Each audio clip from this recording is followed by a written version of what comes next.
What is up, my peeps? Joshua Smith here with another GSD Mode Podcast Interview. Where every single week I interview top real estate professionals, top entrepreneurs, and strip top badasses out there dominating their space. And today, guys, we've got another epic rock star guest here on the podcast, somebody that I've known for several years now that is just doing some epic things. So our guest today, just to give a quick backstory, has been in the real estate industry since 2004.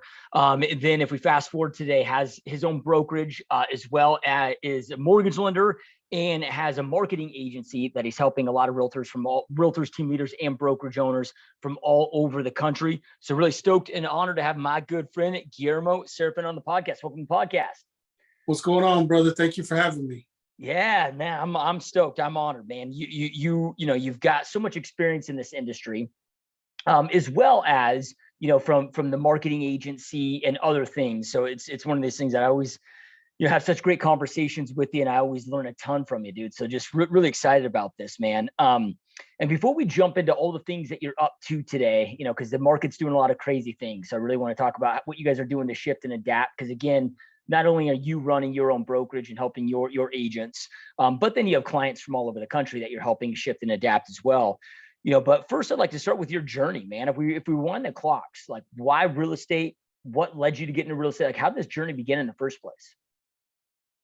Well, honestly, it happened because I went to school. I was in the music industry and then left that when I had kids, and then went to school for massage therapy and did that for a few years and ended up getting carpal tunnel. And that was one of my patients.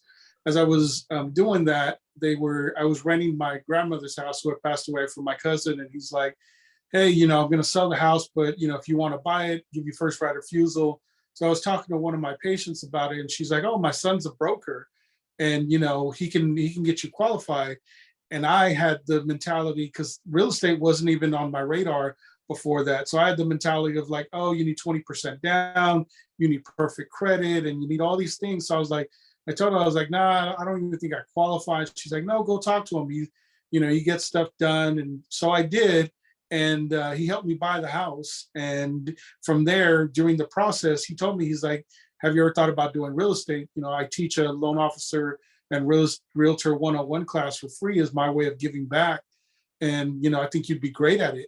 And I was like, no. And I was on, like I said, I'd gotten carpal tunnel. So was thinking about my next move. And I'm like, well, I'll try it.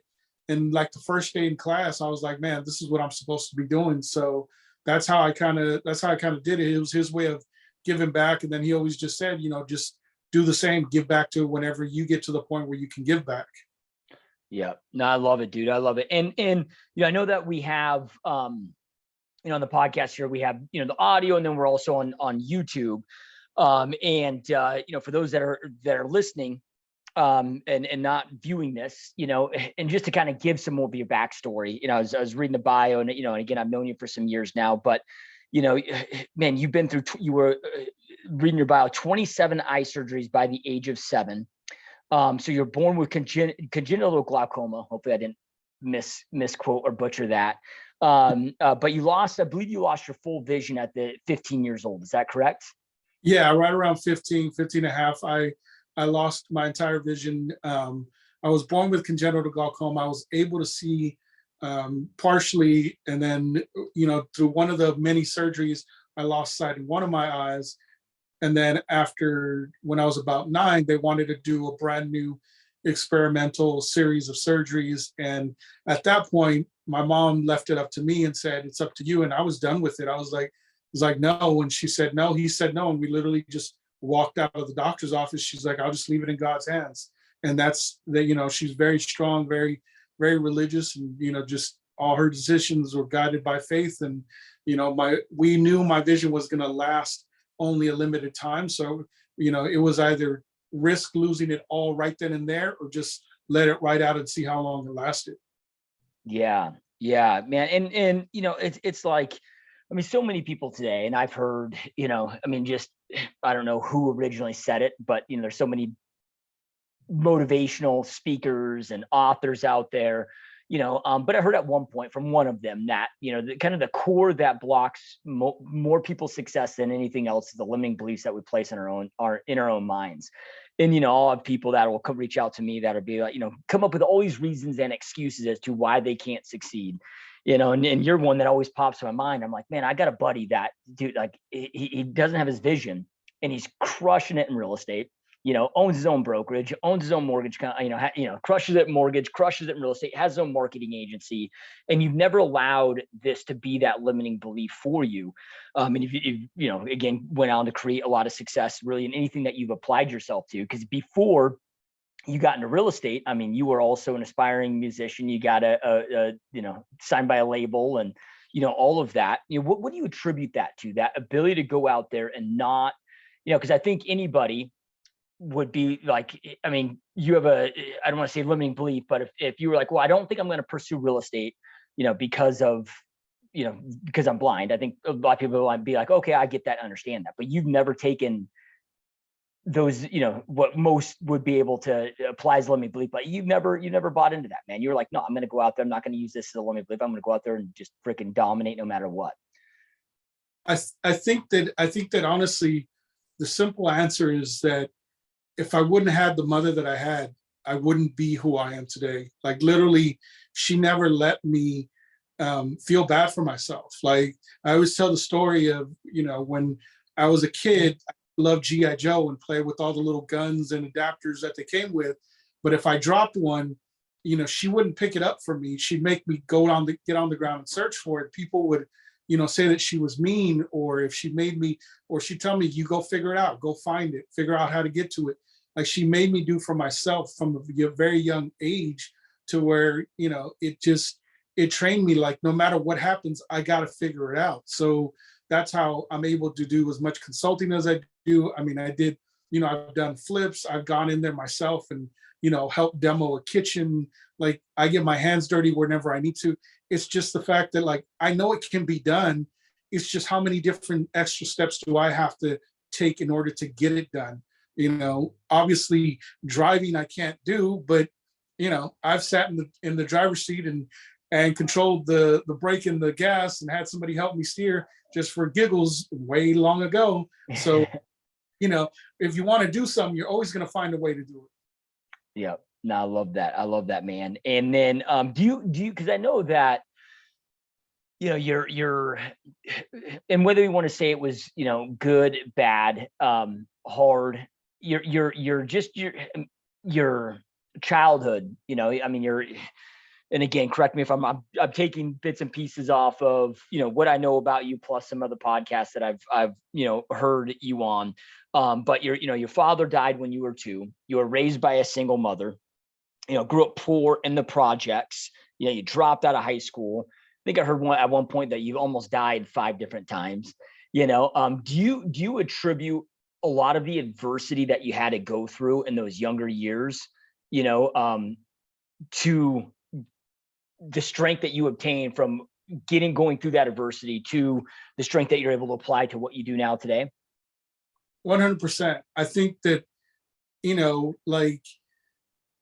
I think if you haven't gone through the worst of life, then anything seems impossible.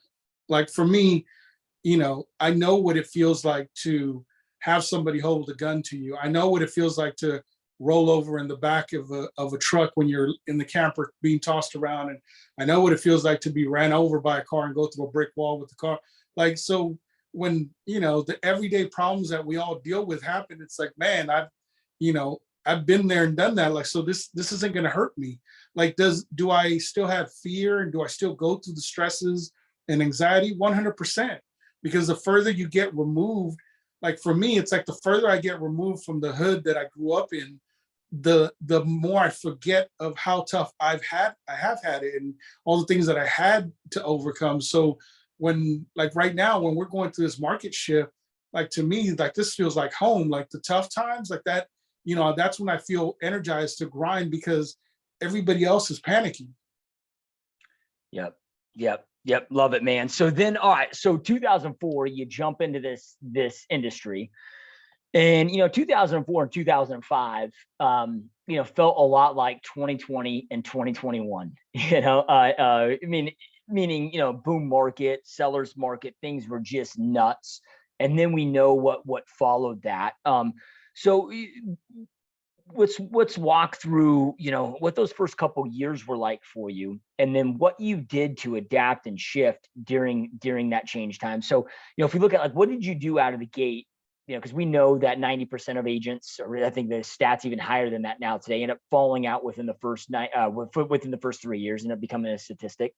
What did you do those first couple years, to kind of set that foundation to ensure that you didn't become like 90% of the agents that don't make it beyond those 2-3 years? So I think that coming into it, I came in with a different mindset, right? Like everybody comes into real estate, and even if you look at all the training from all the big names and everything that you can imagine, whether it be franchises or independent coaches, like everybody tells you like to be a great salesperson, but nobody tells you, hey, you're coming in and you're opening a business. And I think because I've been an entrepreneur since I was 17, and at that time I had already run multiple businesses in different industries. Like I came in as a business owner. So right off jump, I knew that I had to invest. So my first year, I made about $120,000, and I spent about 50 on coaching and courses. And, like that was my thing. Like I was just hungry to learn it and to do it. And that's what I stayed, and I still to this day do. Like I try to learn as much and stay around as much people. And then the second thing that really helped me was I was blessed that I've always had great mentors in my life. And the guy who owned the brokerage, he wasn't the broker, but the guy who owned the brokerage was an investor who had been doing deals since the 80s and doing creative financing and all the stuff that people have cute little names for now. He had been doing it way back when, and so I started negotiating short sales in 2004 and 2005, right out the gate, when the market was still thriving and nobody even knew. Like I remember calling Washington Mutual and asking like for your loss mitigation department. They're like, what are you talking about? Most people didn't even know. Like I started that short sale in Florida and closed it with somebody in California, from Wells Fargo, because they just didn't have the interior set up for it. So I think just being around the right people and never giving up, because that mentor, when I first met him, he wouldn't talk to anybody. He'd go to his office and he wouldn't talk to anybody. And I was like, well, who's that? And, I always joke with him. I told him, I was like, man, I thought you were a butthead, just to give you the PG version, because you wouldn't talk to anybody. And he's like, well, I give people information and advice, and then they never took it. So I just stopped giving out information. So I asked him, why'd you end up letting me in? He's like, because you wouldn't go away. He's like, wouldn't stop bugging me. He goes, but then I realized when I did give you advice, you took it and you did something with it. And one of the biggest pieces of advice is that I had bought my house, like I said, in 2004, and I'd remodeled it and I was all happy and it was a family home and all this. And then mid 2005, he told me, he's like, the market's going to tank and drop about 35-40%. And I'm like, you're crazy. He's like, all right, don't believe me. I've been doing this and you're the new guy who knows it all. And he's like, you need to sell your house. And I did. I sold my house for about $495,000. And I saw a bank selling it a couple of years down the road for like 160. Yeah, crazy. That is crazy. So those first, well, it probably even carried on then into the great financial crisis. But those first couple years, I mean, you mentioned you made 120 grand your first year. Was that primarily, you mentioned that you were calling short sales when really nobody even knew what a short sale was at that point, but was that primarily those either short sales or investment deals that you were doing in the very beginning, or was there other types of business that you were getting to that led you that 120 grand? Because 120 grand your first year in this real estate is, I mean, that's a lot of damn money. I know a lot would be loving to make that kind of money. Trust me, it was a lot of money for me at that time too. No, it was traditional real estate. Like he used to, it's funny because the motivational stuff that we got at that brokerage, like I wouldn't trade it for anything else. It wasn't what you would traditionally think. Like literally you'd go ask the broker and say, hey, I need help with this deal. And he'd tell you, it's like, all right, I can step in and help you, but you're going to give me half your commission regardless what split you're on, or you can go figure it out and then let me know what you're going to do. So like for anybody who was a hustler, we're like, well, damn that, I'm gonna go figure it out, right? And then the owner would call every now and then just randomly. He's like, you got anything in escrow? And he's like, if you don't, then just get out the business because you ain't gonna make it. So it was like tough love, but it helped us to just keep pushing. So we were always just grinding it out, and there was always competition there. Yep. Yep. Love it, man. So then, all right. So then, I mean, you mentioned with your own house, you sold it for almost $500,000, of the advice of your mentor, which you thought he was crazy at the time. But then a couple of years later, the bank's selling it for like 160. And, I think your market was very similar to my market here in Phoenix, Arizona, meaning, things just got hammered in the great financial crisis, like most markets. What did you do during that time to pivot? Sound like you already had some short sell experience, but what did you do to go pivot? Because so many had a lot of issues with adapting, just like so many are starting to have issues with that today. So what I did, to be honest with you, like in 2007, I did the same thing. What my mentor did for me, I did for my sister. I told her like, hey, it's time to sell your house. She thought I was crazy, sold it, but still the same thing, came out winning. And then I got divorced and got separated in 2007. It was final in 2008. So most of 2008, I spent out of the game because I was busy fighting for my kids. But then my mentor came back and he's like, hey, there's too much business out here for you to just be sitting on the sidelines. He's like, I know you got personal stuff going on, but I need you. And so and I was like, oh, he's like, just come to this meeting for me. I need you to back me up. So I went to a meeting and he had already told people, he's like, yeah, he's coming aboard. And I was like, bro, I haven't even agreed to anything, but I did, I came aboard. And what I did was like, I just worked everything I could. We did BPOs, we did short sale negotiations, we did loans, we did everything you can imagine, investing, flips. Like we just made sure that we were always figuring out what different way could we, as long as it was related to real estate, do something to get another commission, get another check, help somebody else out, loan modifications, you name it, we were involved in all of it. Yeah, no, I love that, man. I mean, it comes down to, you got to do what you got to do, and I think that's the issue that, not that so many just experienced then, but a lot of people that are probably watching this weren't in the market then, but we're seeing that even right now. I mean, I'm seeing so much and hearing so much fear and anxiety in this industry. And I'm like, look, man, you got to be willing to do what it takes. You got to shift, you got to adapt, you got to go to where the business is. And, we're seeing a lot of that, just, in action when people need to be like, you've been doing and did take massive action. Yeah, it's right now. I think it's funny to me because it's funny in an ironic way because I've seen like all the big real estate forums and everything. At first, everybody was making fun of the news of people that were saying that there's going to be a crash, and everybody was trying to push everybody to like, oh no, there's not going to be a crash. You got nothing to worry about, and I think the biggest thing that is wrong with real estate in general, one of them is that we get fed information that benefits other people, doesn't benefit you. So like nobody's going to tell real estate agents that it's going to get hard because there's too many people invested in you staying in the business and you continuing to pay your fees, you continuing to buy leads and things of that nature. But the reality is that real estate's going to thrive no matter what the market does, but agents won't necessarily always thrive if they keep the same mentality. We can't approach every market with the same business framework. Yeah. I haven't really thought about it in that way of, so many people have an invested interest in, collecting fees and so forth. Because there seems to be a lot of sugarcoating that definitely takes place in this industry. And I think, a lot of, from the real estate agent aspect, a lot of them have fear of, okay, well, what if the market is going to crash? And what if I tell everybody it's going to start crashing? Then I don't have clients now because everybody's going to wait. They operate from that scarcity mindset, over the last, couple of years, man, it's just been nonstop of, at least I've been seeing and hearing of, oh, this isn't going to be another 08. It's not going to be another 08. And in my mind is just like, how can how can anybody sit there and say that? Anybody that pays attention to what's truly going on. I'm not saying it's going to be, but I'm definitely not going to say it's not going to be. Right. And my thing is, I tell people it doesn't have to be another 2008 for it to suck.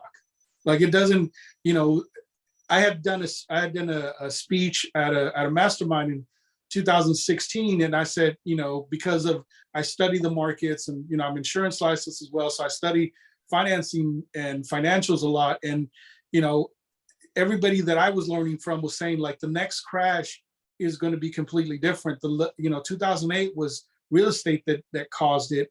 but now it's going to be real estate is going to be collateral damage from, and that's what's happening, right? Real estate is now being, impacted because of all the other things. And I think the biggest thing as well is the whole thing that people always say, well, we have a home shortage, right? Like where there's a shortage of homes and housing. Well, that's been forever. Just because it exists doesn't mean that the market's going to stay good.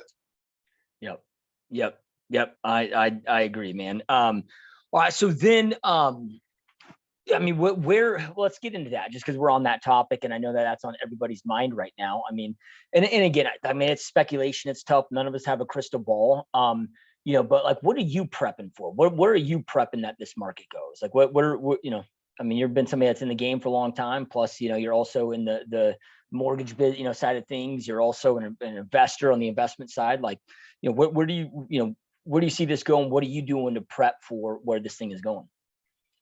Lately I've been saying the next 6 months are going to dictate your next 6 years. And I really think, and I hope that I'm wrong, but I really think that we're in for, 3 to 6 years of some really tough times economically as a country, as a world. And the only thing you can do is to position yourself to be able to take advantage of the opportunities. And the only way you can do that is by partnering with the right people and making sure that you understand what's coming along, and you understand, there's so many people, so many gurus out there right now with these little catchphrases on investing and all these things. And it's like, you have to really look at where you're getting your information from, and don't overbuy, don't overcommit. Like people that I see, one of the niches that's going to crash pretty big is short-term rentals. And I know people probably disagree with me, but I think that that's going to take a hit. Like a lot of people overcommitted and bought these Airbnb situations where if they didn't get rentals or enough of them, they're not going to be able to afford the mortgage. Yep. Yeah. And I was just doing a deep dive into that market, over the last couple of weeks, man. And if you look at Airbnb, I mean, they're right now since inception, they're at record all-time record low occupancy rates, like 10% we're talking about. So like 90% vacancy rates. So just absolute bloodbath. Yeah, that's going to happen. And there's a lot of opportunities there to to pick up properties, to help people get out of properties. I watch a couple different areas, and I see, like, I'm in a lot of different Facebook groups, and I see the owners, like, people, you can't buy an Airbnb right now based off of 2020 and 2021 rental rolls like that. And that's the biggest thing. It's like, you got to be as close to as what happened last month, not what happened the last 2 years, because the last 2 years were an anomaly. Yep. Couldn't agree more, dude. So, I mean, so it sounds like, I mean, and, you and I have been in the business about the same amount of time. So, seems like we're in agreement with this. And I know we've had a lot of these side conversations in the past too, but is that focus that there's always opportunities to be had, but you can't operate and do business the same way that maybe you did the last couple of years and expect that to always work, So then from there, I mean, how do you go out there and see what those either current opportunities are at and or where the opportunities are going to be coming? So one of the things that I do is I try to subscribe to as many different sources of news as possible that give me data. And one of the things that I started doing is, so DS News and the M Report are two of the things that I get daily, 5 days a week.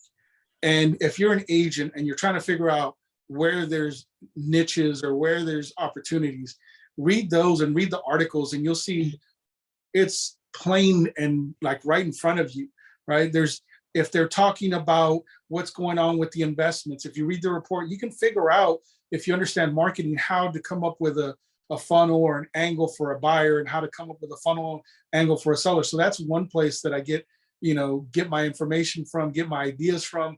And then I turn around and set some Google alerts, and then figure out, okay, what's the customer journey that I'm going to be looking for? But, the news, and then also, like, okay, if you see layoffs, right? Well, okay, if there's layoffs, then those people are going to need to sell their home, or they're going to need to relocate. And it's not about like, oh, I'm going to go out and thrive on other people's misery. It's like, no, you're actually, you have to understand that you're providing them a service and you're helping them out, right? Because if they can't find another job that pays the same or whatever it may be, they're going to have to sell, they're going to have to move. And why not help them do it as profitably or as painlessly as you can? So I'm always just looking to see what's going on in the news.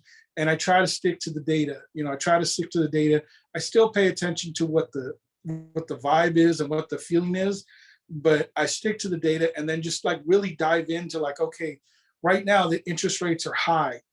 Anybody who's trying to work the numbers and trying to get the best deal, who's very analytical, that may not be your buyer. But somebody who needs to move, who is tired of renting, but can think just payment, somebody who's like, in the starter homes, the first time buyers, they're still going to want to buy. If they can afford the payment, they're going to want to buy. So just because the interest rate's higher doesn't mean that people aren't going to be still pounding down your door to try to buy with you. The people with bad credit that you turned away 2 years ago, if you're not working with them or hadn't, got them back up to the situation, or the people that couldn't afford last time and couldn't afford the like you were saying, this morning on your call, you were saying the whole, paying the overage and appraisal and then paying the gap, and all those people, those are prime and ready to buy. Yeah. I tell you what, we're having the most success right now is, buyer leads that were in our system, that have been in our system for like 2 to 3 years, going to our old leads, because you have so many of those that got either got discouraged because every single house they're putting an offer on, there's 50 offers, or inventory was so damn low, they're having to settle, or it's like, hey, you had solid 20% down buyers, but they didn't have the additional on top of the 20% down, another $100,000 to cover that appraisal gap, so yeah, I mean, it's prime time right now, man.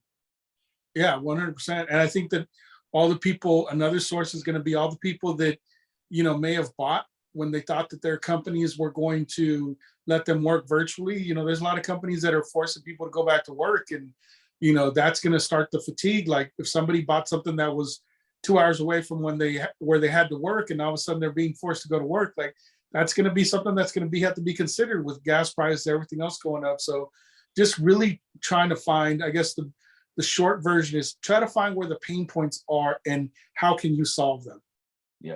Yep. Love that, man.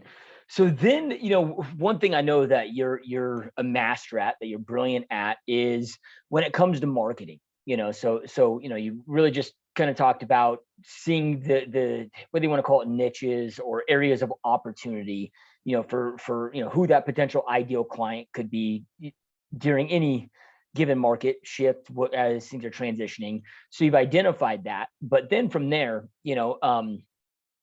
there becomes, you got to get the right message out to match those pain points. And we were just talking about this. I know I talked about this morning, but as a team, last week, I'm like, look, guys, and I just broke it down to my teammates the other day. And I was like, look, it's the best time in our market. If you want to go out there and buy a home, it's the best time that we've seen in over 3 years. And broke down all the ways that is true, even from an affordability aspect, a monthly payment aspect with rate buy downs, but to the average person out there that's just watching, CNN or Fox News, they just look at this in their mind that it's a bad time. Interest rates are high. It's a bad time. Where it's like, no, look, because a common thing that we're hearing is, oh man, well, I should have bought last January. I'm like, well, if you're saying that you should have bought last January, here's a dozen reasons as to why it's better now today. I mean, every gradable metric, it's better today than it was back then. Why aren't they taking action now? Well, we've got to change that paradigm in a way. So when it comes to that, how do you then go out there and start crafting those marketing messages, to get those in front, to educate the consumer to take action? Because they got to know that, hey, you've got that solution. If you identify what those pain points are and come up with that solution. So what I did a few years ago is I was asked to speak at an agent training, and I was told, can you put something together that's quick, 15, 20 minutes, that gives them something that they can use, like a framework. And I hadn't really put it down because, like you, I'm sure there's a lot of things you do in business that just come nature to you, so you don't even think about it, right? There's a lot of stuff that you do that you haven't put a framework to or a name to or whatever. So I did that, and I called it the 4Ps method. And the reason it's the 4Ps, because every time that you're going to create any type of marketing, or if you're trying to optimize a business, turn around, build it, whatever it may be, if you use these 4Ps, you can get what you want. You can get the growth, you can scale. And the first P is positioning. First, you got to make sure that you're viewed as the person that has the solutions. So one of the things that I tell people, it's like, okay, it's great to do video, but don't be the person that does funny videos or entertaining videos that also does real estate. Be the real estate person that also does video. And there's a huge nuance between that. And I think that gets lost in translation, right?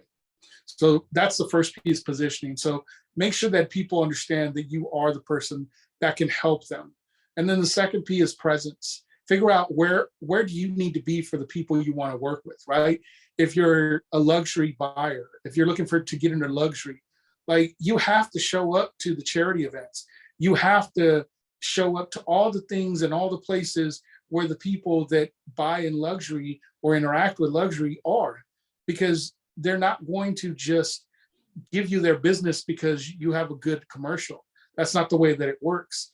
And especially in a lot of markets like luxury or investments, they're so discerning that you have to be present where they are.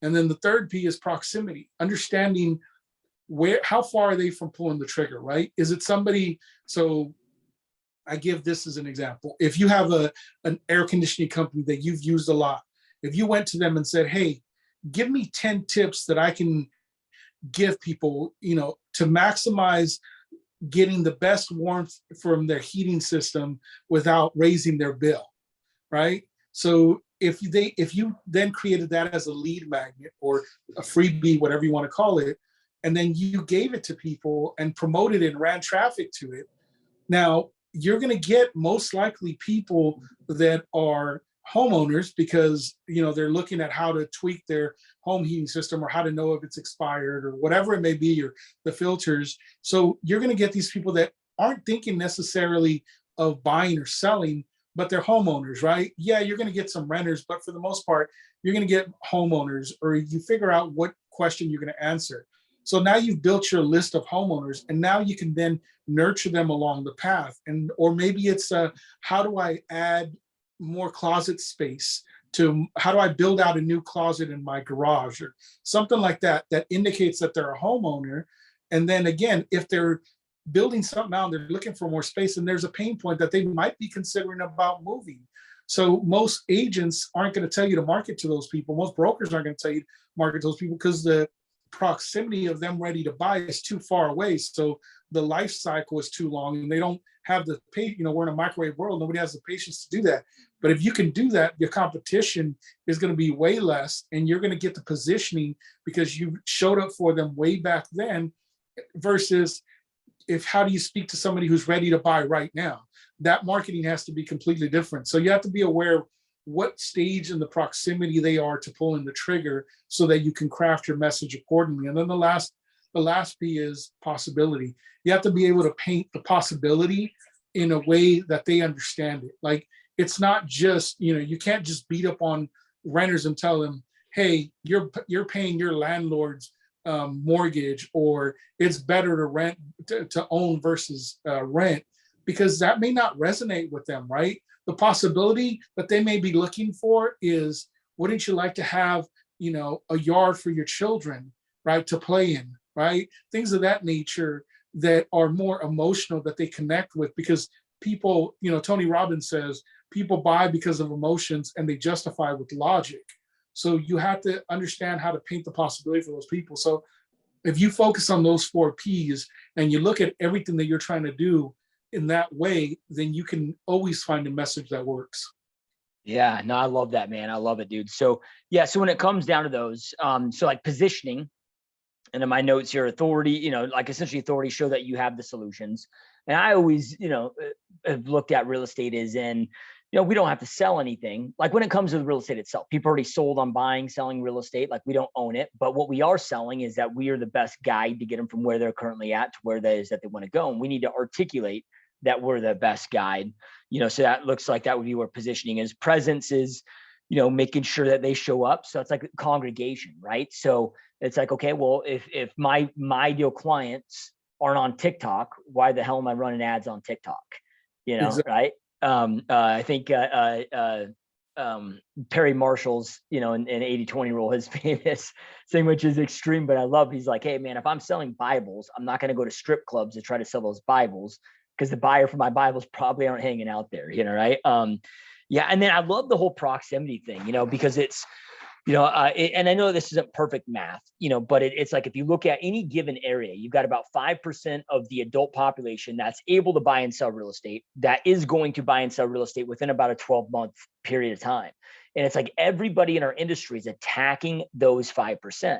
And I'm not saying not to, I'm going to go after that 5% as well, but nobody's targeting this other 95% that is going to buy and sell at some point in the future. A big percentage of them are, but nobody's going after them because that proximity is too long. And you're saying, man, go after those people, develop that relationship, develop that mind share. So when they're raising their hand, they're only thinking of you, and you kind of create that moat. Exactly. I mean, and that goes the same thing along with recruiting, right? Like everybody, like if you really started laying the groundwork to being a resource for agents, and you didn't even bring up recruiting because I mean, you may have a different opinion, but to me, people only switch companies when there's something that's lacking. It's not, I've never really heard of an agent switching a company just because of some great deal. Yeah, you're going to get people that even if you think like, oh, well, it's a better split. Well, why are they looking for a better split? Because they're not making enough money. So it's an underlying pain. So if you're out solving pain points, like, so if somebody's looking to make more money and you're constantly doing these workshops on how to make more money on every transaction, and you're not recruiting, you're just being the solution, you're going to start making them look at, their own brokerage in a way of like, well, why aren't they teaching me this stuff? Yep. Yeah. I've heard it like of another term of like, be the destination brokerage, where we know and understand that they're not looking at making that shift today, but but if you keep calling them and you're just hounding them, just like with buyers or potential buyers, sellers, and our sphere of influence, and we're just hounding to buy and sell every single time we're having a conversation, very quickly they're not going to answer those phones. Got to continue to bring them something of value. So if and when they're ready to make a decision, boom, they think of you and give you that opportunity. So a question on this 4P method, because then you got, the last one, possibility, which is, just articulating the dream where it makes sense in their head and you're painting that picture, as you mentioned. Where I find that a lot of people, at least that questions that I get a lot of from other agents are, well, how do I find, and I guess this would come to presence, how do I find out like where these people are at? Like, where they're at, whether it be online, offline, but how do I go out there and figure that out without necessarily having to interview them and spend a lot of time with them? Are there places that you have found or just more effective ways to really hone that in? Because if you look at like social media as an example, the average person has like 8 social media accounts, but they typically have like 1, maybe 2, but typically 1 primary one that they're spending most of their time on, but a lot of people are like, well, I don't really know where to make sure I'm showing up. So, there's, this goes back to the research. So the easiest, cheapest way is look at who's closing deals in your market and then look to see where they're marketing, right? Like that's a lazy kind of hack way of doing it, right? But if you really wanted to take I want to be scientific and dig into it. So let's just say a neighborhood of $500,000 homes. Well, what does an income require for somebody to buy a $500,000 home? Yeah, ideally, people are going to put 20% down, whatever that may be, but most people don't put 20% down. Let's just be honest, and that's not the way it works. But start looking at, okay, who's paying that much locally, right? Once you start figuring out, okay, who's paying that much, you can know where they work, right? You take a drive around your neighborhood, start seeing, are you seeing a lot of Mercedes, a lot of BMWs? Okay, where do they market locally, right? If it's a luxury area, obviously you're going to start look at the brands that you think that they would more likely to use, right? If there's a golf course in the neighborhood that you're trying to work, then figure out, okay, obviously that golf course has all kinds of things related to golf. and people who play golf are going to do those, listen to those things. So it's all about following all the brands that fit the price point that you're trying to work. And then, all the way down to what TV shows do you think they watch? You can do, like we just got approved as an agency to start marketing on Hulu, right? And it's just a new territory. We haven't tested it. We're just now getting it going. But you can look at demographics. You can call a TV station, radio station, and see what all their data that they have, and they can give you, just by their their demographic sheet, they can give you a bunch of information.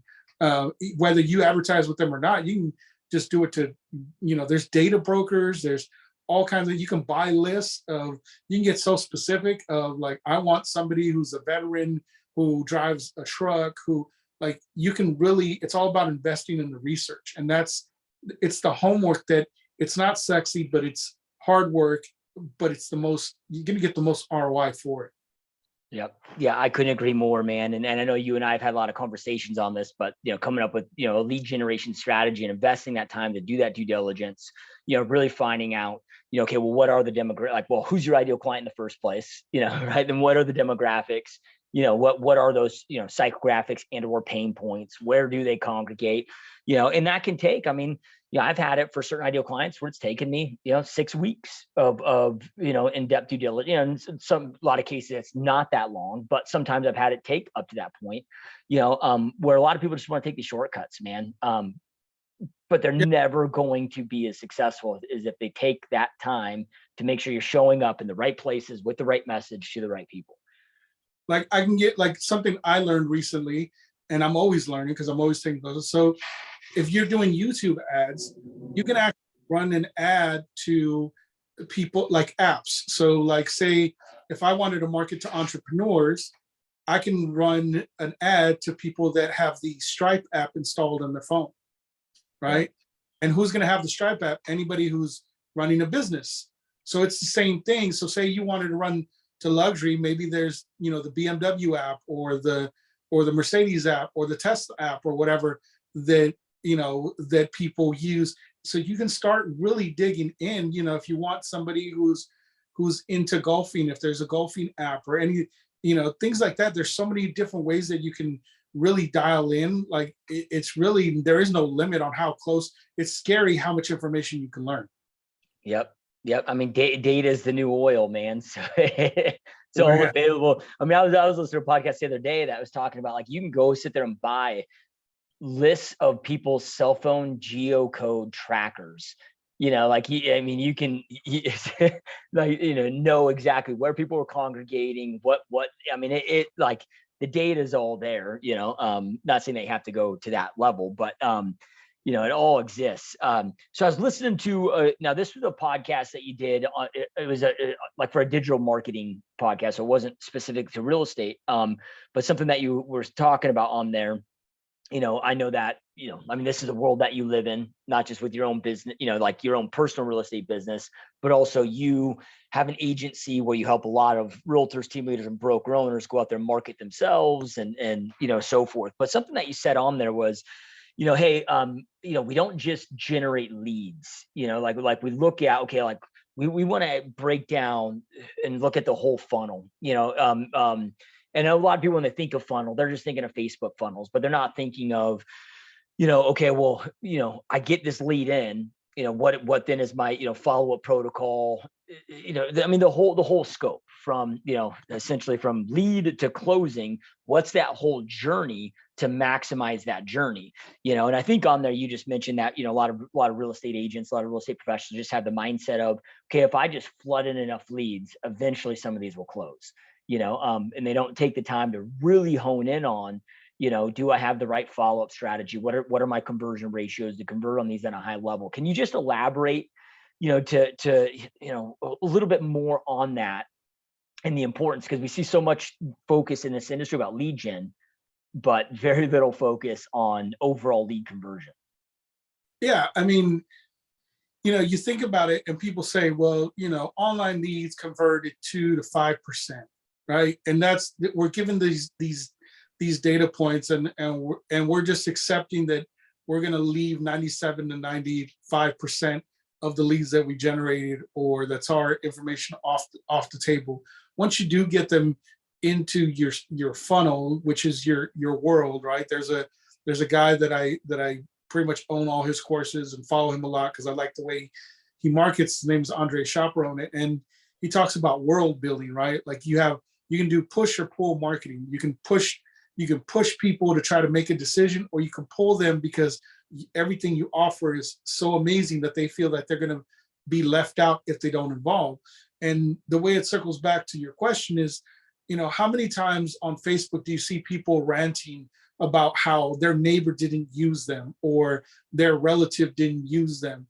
And it was all because they didn't spend the time, nurturing them on the back end. Unfortunately, most agents go like, once I get it in escrow, it's done. And it's like, as long as it closes, we're good, right? And if there's an issue, then I'm going to hurry up and put out the fires and try to make sure that I save the commission. But for most of them, there is no long-term nurture, like to create, raving fans that become your advocates. And one thing that I always try to look for any business, or whether it's real estate or not, is what's the customer journey? Because we get people that want to hire us just to run their ads. And it's like, well, no, we're not going to do that, because I can flood you with leads, but if you suck at converting them, then you're just going to blame me for the fact that you're saying that the lead quality sucks. But it's not the lead quality, it's your whole system's broken. So it's really figuring out, like, from the very time that they get to see who you are and get to know you, all the way baby steps of, like, in a transaction, like when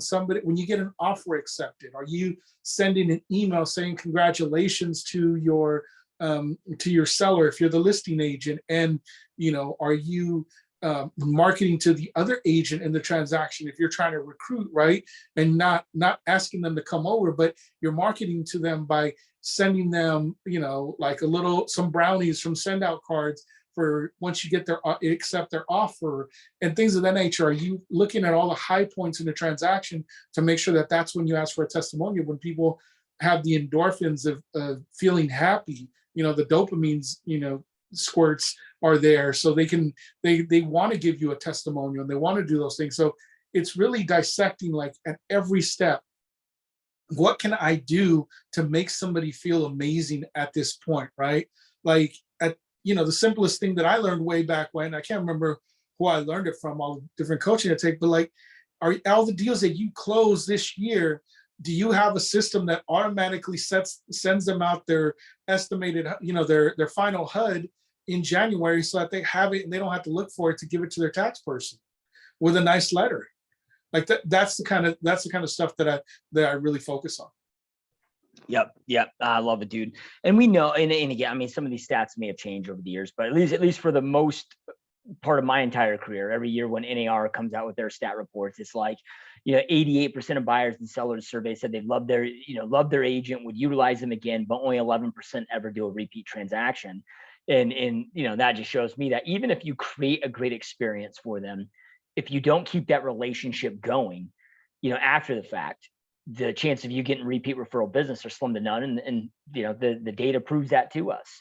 It's not that they think you did a shittier job over time in their head. It's that, dude, they forgot your damn name. They forgot who the hell you are, with that, dude. So, and today, man, it makes it easier than ever before, because of the automation, because of social media, because of, all these tools that we have available, man. It is just, but you got to take the time to set it up, to be intentional, to map this stuff out and put it into play.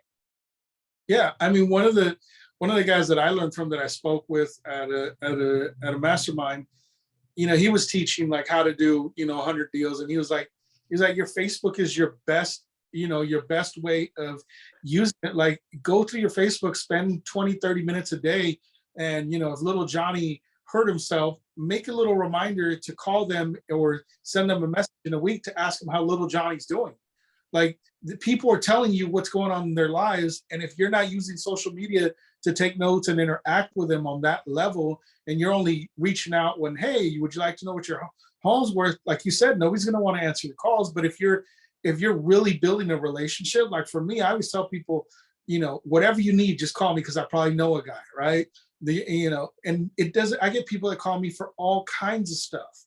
and that's what you want. And people are like, well, I don't, that's not me, and that's not what I do, or how. It's like, no, I want them to think of me for the most randomest stuff. Like, where do we get the best cake for the next birthday? Like, that's fine, send it to me, because what am I doing? I'm building a relationship, becoming a staple in their life. And then at the same time, I'm building other relationship with other vendors that have nothing to do with real estate that are going to then end up sending me business because I'm sending them business. Yeah. Yeah. Love it. Why do you think, because it doesn't seem to be a shortage. Like when I share that stat of 88% of, buyers and sellers said they love their agent, would use them again, only 11% do a repeat business. It's like I mean, you and I are in a lot of the same masterminds and rooms together and speaking on the same stages together. And it's like, if I share that stat, it's like, it's never a shocker to everybody in that room's face that stat exists. However, it's like nobody's doing anything about it for the most part. Why do you think it is that agents and team leaders, broker owners as well, just don't implement this stuff? I think because as an industry, like I said at the very beginning earlier, is that we get conditioned to be salespeople, and we get taught to be front-loaded salespeople, right? So everybody's teaching you all about the acquisition, the conversion, the scripts, the objection, and there's a couple people that that teach the Brian Buffini's and all that to build a referral-based business, but nobody really actually shows. Like, if you get on the stages and you look, like, yeah, there might be a couple agents that say, oh, I do it by referral only or whatever, like Joe Stump and stuff like that. But we don't get taught that, and it doesn't get ingrained as much as like just go out and handle objections, things of that nature. And then at the same time, what because I coach with, referral agents, and I tell them, like, because when they start losing their referrals, and because it's, unless you have a system and you can predict like how many touches get you or whatever, and those are always random facts that come out by different companies and stuff like that. But you need to have customer acquisition. Even if you're referral based, you need to figure out a way to predictably do that. So a lot of people shy away from spending the money and the time by trying to be referral based because they feel like they can't scale it. Yeah. Yep. No, I agree with that. But it's a combination of both. I mean, anybody could run their business however they want to run their business. But for me, looking at all those models, I'm like, look, I don't want to build a business by referral only, but I definitely want to be able to continue growing my business by getting a shit ton of repeat referral business, and eventually get to a point where that might be the, 50, 60, 70% of my business, but always, having enough new business flow coming in where I'm adding to that referral repeat, pipeline. But it is, it takes a lot of strategic work to put those things together. But like you said, look, you got to be entrepreneur. You got to think about this as a business, map this stuff out, put the systems and processes in place that you and your team can eventually execute on to keep that machine growing. Exactly. And you got to have as much ambition or enthusiasm to track how your back end marketing is doing as much as your front end, right? Like, people are running around like, oh, I'm getting leads for $1, $1 or whatever it is, or like, oh, my click-through rate and all this stuff on the front end. Well, tell me, how many people are opening your emails 9 months down the road? Or, how many people are you actually having conversations? How many of your past clients are actually calling you? How many phone numbers are still valid for your database? Yeah. When it comes to that long-term nurture, man, like what are the best practices that you find where people are still opening your emails 9 months down the road? Because like, as an example, like I have some longer term nurture, like Facebook ads, the way that we run them. I mean, those are our average Facebook lead is in our system 6.7 months before they become a client. And yeah, I mean, with we get some that pop now, but I'm just speaking of averages. We also have some that are 2-3 years down the road too, but what are best practices, when it comes to that longer term nurture where people are staying engaged and not just deleting or opting out? I think that the best practice that you can do is build something that isn't real estate specific and real estate focused. So like, one of the things that I've set up for a couple of agents, and it takes work, so there's not many that want to do it, but like setting up a neighborhood newsletter, right? Like, if a newsletter that had to do with all about the neighborhood, and you allowed people to share, birthdays, local high school football wins, specials from local businesses. Like if you made it something where you were just one of the contributors on there, you were obviously the only real estate person because it's your real estate thing. But if you allowed them to get engagement, then that's going to help you so much, because people then see, they've separated it from it's your marketing to like, oh, it's about our community. So the further you can get away from it being focused on you and then make it more essential for them, but you control it, that's how you do it. Yeah. Yep. Yeah. And it's almost just like, just reading it and like, hey, would I want to read this crap? Would this add value to my own life? Right? Because so often it's just a simple, you just want to check in, see if you need help with your real estate needs. And it's like, look, that shit's only going to get you so far. Eventually, they're going to check out. 100%. Like, just go out there. The simplest thing that I always tell people, like, you don't have any leads, you want to start generating, go out and do like a small business Saturday, interview a brand new small business in there, ask them about their business. What are you going to do? You're going to create positioning for yourself with that business owner, with the community, and you're going to have the presence of being there in front of your local community, right? And you're going to, if they have employees, they see that you're helping them out, they might recommend you. And then the proximity, well, you're right in front, right when people are ready to do something, whether they're thinking about it right now. And then the possibility is, obviously, you're painting the possibility of like, hey, if other business owners work with you, you might help them get exposure. Yeah. Yeah. And you said it earlier, man, it's like, like an example that you gave was, go to your HVAC expert and get hey, what's maybe for the summertime, like here in Arizona or you're in Southern California, it's hot as hell. Like, what are your top tips for home efficiency, unit efficiency, to have your air blowing cold without, costing $1 bazillion, whatever. Obviously that wouldn't be the copy of it, but those are all value adds. I remember reading Dan Kennedy, talking about, okay, if I owned a martial arts studio, instead of just writing a letter saying, okay, hey, we're a martial arts studio, buy our stuff. He goes like, we know our ideal client is going to be like our customer or like we have with their kids that we're teaching karate, but the parent is the client with the credit card. So we might start with a letter, that is like something around like, top 10 ways to know if you're, to know if your kid's being cyber bullied and how to and how to raise, mentally strong leaders or something like that. But intertwining in there how you build those concepts into your martial arts school. So it's kind of that same concept of, like, dude, people are living in their homes. What are things that, and they're living in these communities? What are, that being that information portal with information, and you can drop little seeds in there about what you do. But things of value, dude. Exactly. And then, there's just an unlimited source of stuff that, like, if you go look at YouTube and figure out what's being searched for the most, like, how do I fix a leaky shower? Okay, who's going to fix a leaky shower? It's not going to be a tenant, it's going to be homeowners. Yep. Putting the 2 and 2 together. Exactly. Yep. Love it, dude. So then when it comes to, so that's, helping that ongoing long-term kind of nurture follow-up and keeping those engagement, whether they're leads, clients, past clients, and so forth. What are you finding? I mean, right now, today, it's November 7th, 2022, at least if we're recording this, or probably released, a few days from now, but like what's working best for you, for most of your clients? Is it, is it Facebook? Is it YouTube? From a lead gen standpoint, like what seems to be working best for you guys to get the most traction currently? So I start with Facebook always, because no matter what anybody says, it's a workhorse that just keeps on working.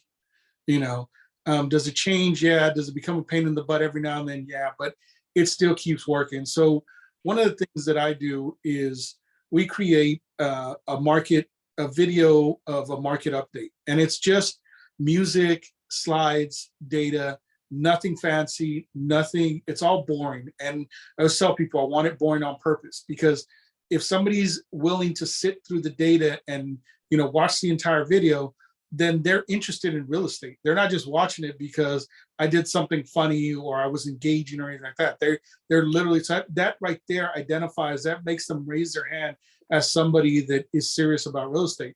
So running like $5 a day to something like that for a month and just doing it every month, just budget that $75 a month to running traffic to a market update that you update every month. And then you get a nice audience that you get now to retarget, right? And then you retarget them with, like the ads that you run with, like, a home for this much or whatever. We always do like an IDX feed where it's a lead ad and then they can search, and we don't force them to register after they opt in on the lead. They can just search all they want. And then we then follow that up with, text messages, voicemail drops, emails, and things of that nature.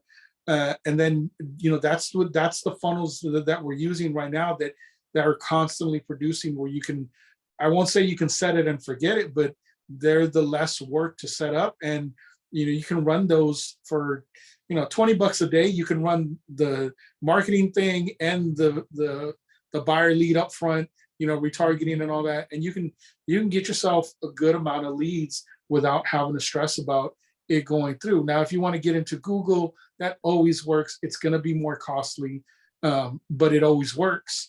And you're looking at spending, a lot more money and a lot more time, because you have to know what keywords are you targeting. What do you, again, that goes back to understanding the proximity of who you want to talk to. And then YouTube, obviously, YouTube, you can make a great deal of advances organically, or you can do it through paid, but I still say that Facebook is probably the top source, regardless what anybody says.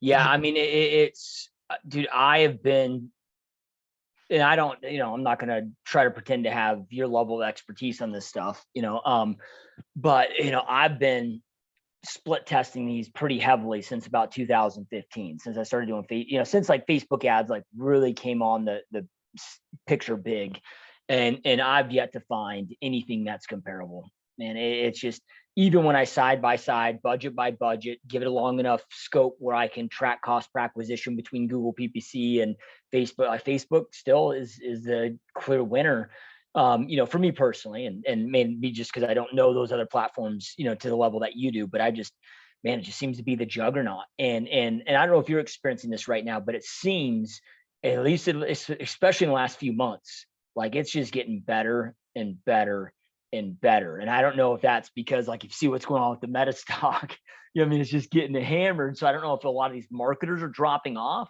So it's just like, we're able to show up that much more, whatever, but it's just like the results that they just seem to get better by the day right now. Man, are you experiencing that too?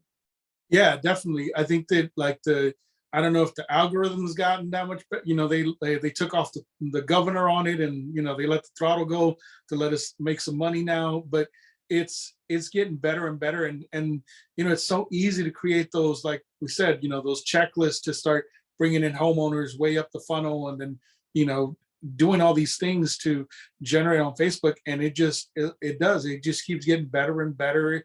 And understanding how to do all that is what's going to really keep your business from constantly getting new blood into it.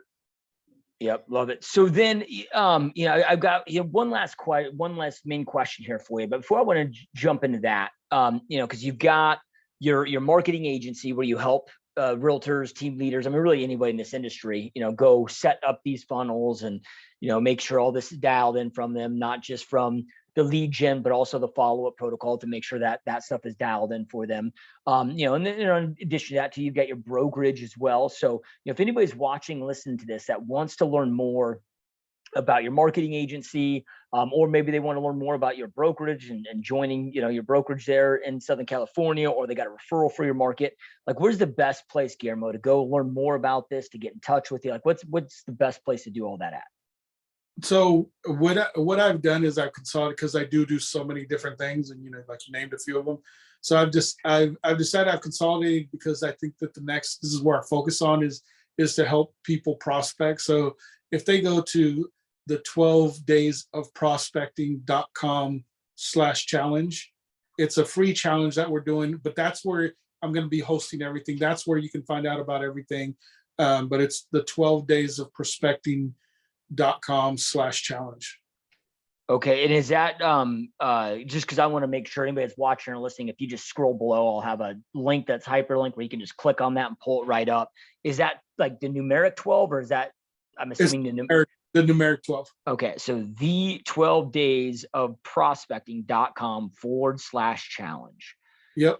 All right. Anybody, again, that's watching or listening, I'll have a link. If you just scroll below to the show notes, I'll have a link where you can just click on there and pop that bad boy up. So awesome, my man. All right, dude. So you've had this long, almost 18, 19-year journey, in this game now.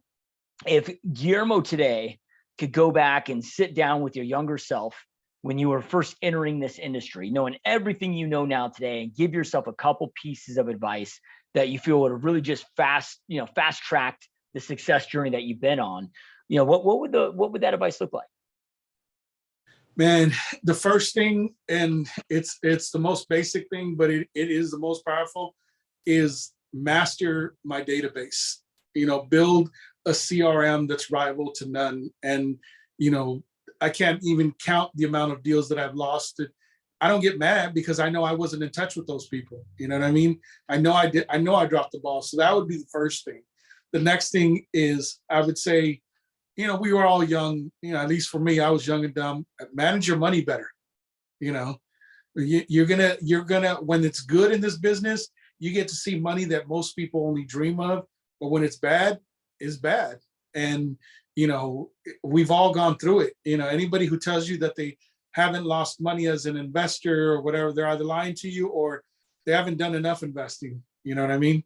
My mentor, who passed away now, he was, when I had left the partnership that we were in with him, he had 23 offices closing $16 billion in volume a year.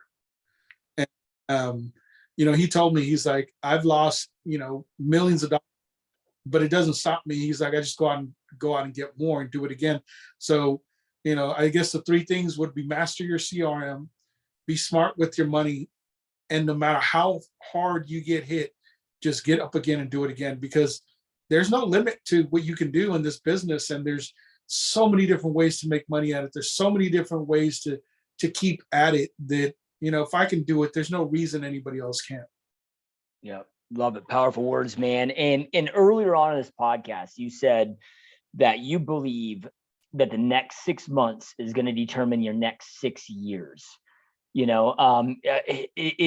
that, can you just elaborate on that a little bit? I mean, is that just, do you believe that if you don't, the way I interpret that is if I don't have the right momentum in the next 6 months, like I'm going to be in some serious trouble. But if I have the right momentum, that's going to set the stage, for these next challenging times over the next, 6 years or however long this deep recession may last. That's exactly what I mean. Like the next 6 months, if you fall into the depression, the feelings, which is easy to do, and I can't blame people, because it's hard, man. It's hard out here. But if you can't fight through that in the next 6 months, you're not going to be able to catch up after that. It's just, think about it as going, like the whole snowball rolling downhill, right? It's just getting worse and worse and worse. And if you're trying to jump on board, 6 months from now, all the people that have pivoted and did the work and they're going to be miles ahead of you. But right now, these next 6 months, if you can turn around and grind, and, the biggest thing is set your ego aside, right? Like, understand that it's okay if you have to step back. It's okay if you have to, cut down on stuff. It's okay if you got to start over from scratch. Right now, if you can't get over your ego and understand that you might have to do as far back as that, then you're going to hurt yourself and in the long term. But if you can get aside all that and you can really dig deep, and don't discount the people that have been here before. Like if you're trying to maximize, like, oh, I've got a great, I'm 100% split, but I don't ever get to talk to my broker, or I don't have a mentor, I don't want to pay a coach, or, not because I'm a coach, not because I'm a broker or anything else. Everything that I've done has been because I've been blessed to have people in my corner that already had been there, done that, learned from it. And that doesn't mean that they have to close more deals than you. They just have to know that they've been through more stuff than you. Yep. Yep. Couldn't agree more, man. And, when it comes to that 6 months, is that time frame kind of sticking in your mind because of just the acceleration that things are unwinding right now? Yeah, I think that I've been telling people that everything come January is going to be on sale, and Yeah. and not in a good way, right? And I think the 6 months is because we have this honey period, you can call it, where it's the holidays, where it's easy for people to ignore what's really going on, right? Yep. And then come January, traditionally, people are really looking at their bills, and people are waiting for their tax return and hoping to get that little extra shot of income. But I think once January comes, the realization of like, oh crap, we're in it now. And then maybe by that time, the powers will agree that we're in a recession or whatever that looks like. It's like right now there's too much sugarcoating going on, but these next 6 months, that brings us out to late April. If by late April you haven't gotten your stuff together, you're obviously not going to be a factor in the summer market. You're not going to be able to just all of a sudden pivot and pick up. I'm not saying that if you just went away for 6 months you couldn't be successful. I'm just saying it's going to be a harder climb. Yep. No, I agree, man. I mean, the rate at which we're seeing this thing unwind is so much faster than we did, back in mid 2005. Because it was like, dude, we had like a 1 month unwind process between, when it peaked in, 05 to when, things just sort of melting down in 08, and it was a, progressive kind of, but now it's like, dude, like, it's like every month was like 6 months back then. And there's Yeah, a good chance that interest rates could be 10% in 6 months. yeah, What does that do? exactly. And I think the other two factors that I would say is that I think that COVID gave us a false sense of everything is going to be okay, because we had the government, shoot out all this cash to people, right? And they increased unemployment. They did all these things that created a safety net that I don't think that it's going to be there this time. It's not, I don't think that we're set up in a way that the government's going to be able to just, kind of make this a soft landing. And even, Powell from the Fed, said that, the possibility of it being a easier recession is narrowing. Yeah. Yeah. When's the last time you ever heard the Fed chair, the Federal Reserve chairman, use the word pain 3 different times in one speech? Like, the answer to that's never. So Exactly. yeah, it's I think that people are going to be in for a surprise of what's coming. But those that are watching, listening to this podcast are taking action, man, that are hopefully ready and prepared. And Guillermo, man, I know how busy your time is, dude, and the fact that you took time out of a busy day to be here and share all this amazing information with us truly means a lot, man. It's been a lot of fun. Well, I appreciate you, man. I thank you for many, many years of, support, and you're always accessible and always like, the genuineness of your coaching and your personality is what makes what you teach so powerful, man. I appreciate that, man. Means a lot, dude. And those watching and listening, again, right below, if you scroll below in the show notes, we'll have the link to Guillermo's 12-day prospecting challenge right below. And in case you're driving and you don't have a way to click that, again, that is the 12 days of prospecting.com/challenge. Click on that, and that'll give you that momentum that you need over this next 6 months to go out there and ensure that you've got the foundation you need to crush it with where this market is headed and going. And truly appreciate you guys being here, all your support. Keep crushing, keep up the amazing work, and we will see you next time. Peace.